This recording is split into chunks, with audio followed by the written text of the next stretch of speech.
बच्चों, आज हम पारिस्थितिक स्तूप या इकोलॉजिकल पिरामिड्स के बारे में पढ़ेंगे।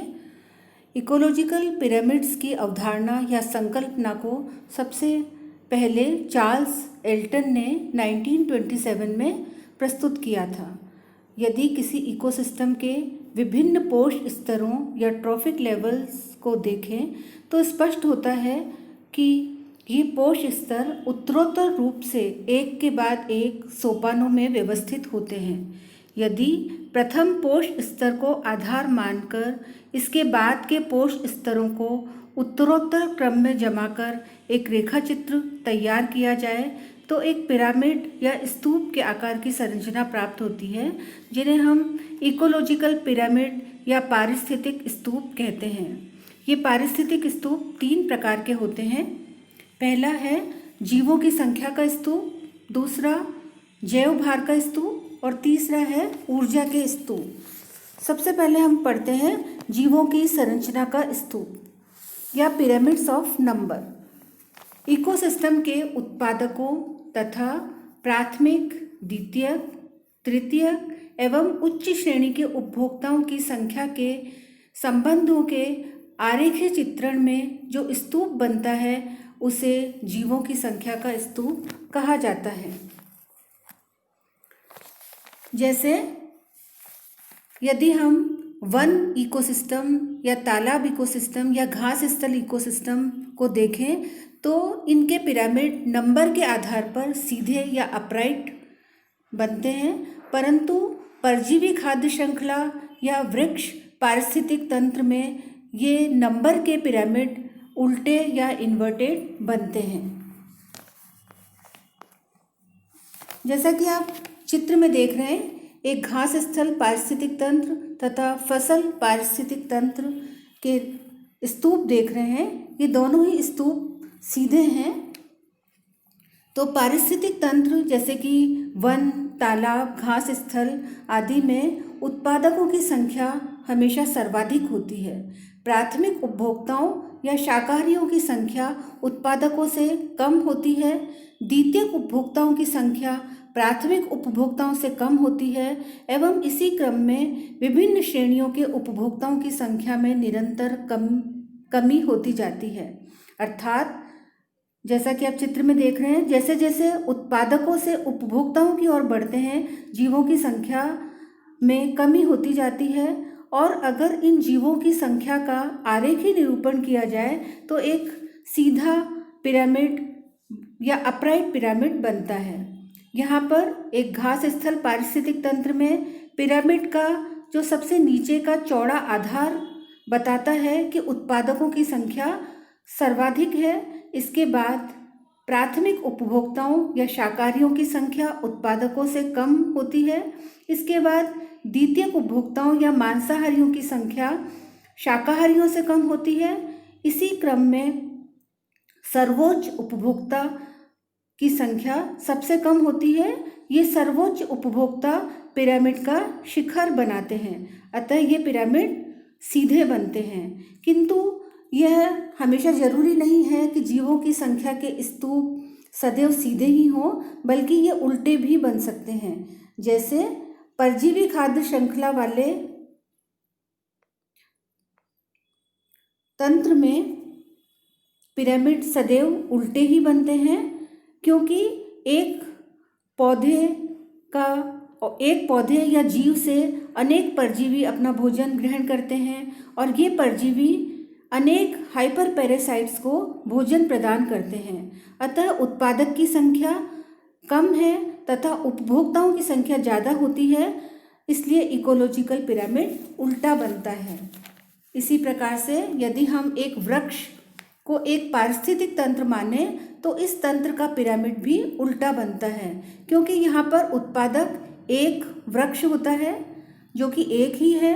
इस पर बसेरा करने वाले पक्षियों जो कि प्राथमिक उपभोक्ता है की संख्या वृक्ष से अधिक होती है और इन शाकाहारी पक्षियों पर आश्रित रक्त चूसने वाले बाह्य परजीवी जैसे कि बग्स, लीस जो कि द्वितीयक उपभोक्ता हैं, उनकी संख्या प्राथमिक उपभोक्ताओं से भी ज़्यादा होती है।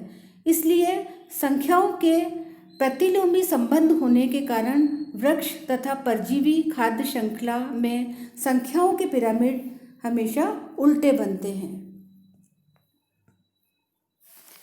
दूसरा तरह का पिरामिड है जैव भार के स्तूप या पिरामिड्स ऑफ बायोमास। सबसे पहले बायोमास क्या होता है हम देखते हैं। किसी पारिस्थितिक तंत्र के इकाई क्षेत्र में दिए गए समय में उपस्थित कार्बनिक पदार्थों की मात्रा को जैव भार या बायोमास कहते हैं। इसे हम शुष्क भार या ड्राई वेट या अशुष्क भार या फ्रेश वेट से प्रदर्शित करते हैं। जैव भार के स्तूपों के उदाहरण हैं घास स्थल इकोसिस्टम, वृक्ष इकोसिस्टम और जलीय इकोसिस्टम। घास स्थल इकोसिस्टम में जैव भार के स्तूप का यदि आरेखन किया जाए तो सीधा पिरामिड प्राप्त होता है और वृक्ष इकोसिस्टम में भी जैव भार के स्तूपों का यदि आरेखन किया जाए तो यह भी हमको सीधा पिरामिड प्राप्त होगा। परंतु जलीय पारिस्थितिक तंत्र जैसे कि तालाब इकोसिस्टम में जैव भार के आधार पर जो पिरामिड बनते हैं वो उल्टे पिरामिड बनते हैं। किसी घास स्थलीय पारिस्थितिक तंत्र के विभिन्न पोषण स्तर पर उपस्थित जीवों के जैव भार के आधार पर रेखा चित्र बनाया जाए तो वह एक सीधा पिरामिड बनेगा। यहाँ पर उत्पादकों अर्थात घास का जैव भार सर्वाधिक होता है जो पिरामिड का चौड़ा आधार बनाता है। जैसा कि आप चित्र में देख रहे हैं धीरे धीरे अन्य स्तरों में जैव भार कम होता जाता है, अतः उत्पादकों से उपभोक्ताओं की ओर जैव भार में लगातार कमी होती जाती है। इसी तरह से वृक्ष पारिस्थितिक तंत्र में भी जैव भार के आधार पर सदैव सीधा ही पिरामिड प्राप्त होता है, क्योंकि जैव भार के आधार पर वृक्ष का जैव भार सर्वाधिक होता है तथा उपभोक्ताओं का जैव भार निरंतर कम होता जाता है। परंतु जलीय पारिस्थितिक तंत्र जैसे कि तालाब में जैव भार का पिरामिड उल्टा बनता है। जैसा कि आप चित्र में देख रहे हैं तालाब में उत्पादकों जैसे शैवाल, डायटम्स, डेस्मिड्स आदि का जैव भार प्राथमिक उपभोक्ताओं से कम होता है। यहाँ पर प्राथमिक उपभोक्ता जैसे शाकाहारी मछली है। अब इस शाकाहारी मछली को खाने वाली मांसाहारी मछली जो कि द्वितीयक उपभोक्ता है उनका जैव भार शाकाहारी मछली से भी ज़्यादा होता है। अतः संख्या के आधार पर जो द्वितीयक उपभोक्ता हैं या तृतीयक उपभोक्ता है वह कम होते हैं, परंतु जैव भार के आधार पर इनका जैव भार सर्वाधिक होता है, अतः यह पिरामिड उल्टा बनता है। अब हम तीसरे प्रकार के स्तूप के बारे में बात करते हैं जिन्हें हम ऊर्जा के स्तूप या पिरामिड्स ऑफ एनर्जी कहते हैं। किसी पारिस्थितिक तंत्र में ऊर्जा के पिरामिड अमुक समय जैसे कि 1 वर्ष में उसके इकाई क्षेत्र में प्रायः पर मीटर स्क्वायर पर ईयर विभिन्न पोषण स्तरों पर उपस्थित जीवों द्वारा उपयोग की गई ऊर्जा की कुल मात्रा को प्रदर्शित करते हैं। ऊर्जा के पिरामिड चाहे वह स्थलीय पारिस्थितिक तंत्र हो या जलीय पारिस्थितिक तंत्र हो, ये पिरामिड सदैव ही सीधे बनते हैं। एक पारिस्थितिक तंत्र में ऊर्जा का प्रवाह उत्पादक से उपभोक्ताओं की ओर अग्रसर होता है।